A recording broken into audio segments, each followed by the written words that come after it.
Hebrew ভাষার রাসূলরা আরবি ভাষায় কিছু বলে যাননি, রেখেও যাননি। তেমনি আরবি ভাষার রাসূলগণ হিব্রু ভাষায় বা অন্য ভাষায় কোনো কিছু বলে যাননি, রেখে যাননি, বা অন্য ভাষার গুণকীর্তনও করেন নাই। তো সেই সুবাদে বাংলা ভাষার অর্থাৎ বাংলাদেশের রাসূলগণ আরবি ভাষা কিংবা হিব্রু ভাষা কেন চর্চা করবেন?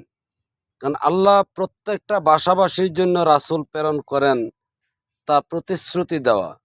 তো সুতরাং বাংলাদেশের রাসূল বাংলা ভাষায় কথা যেমন বলেন, বাংলা ভাষায় ইবাদত বন্দেগীর সকল নিদর্শন রেখে যাবার কথা।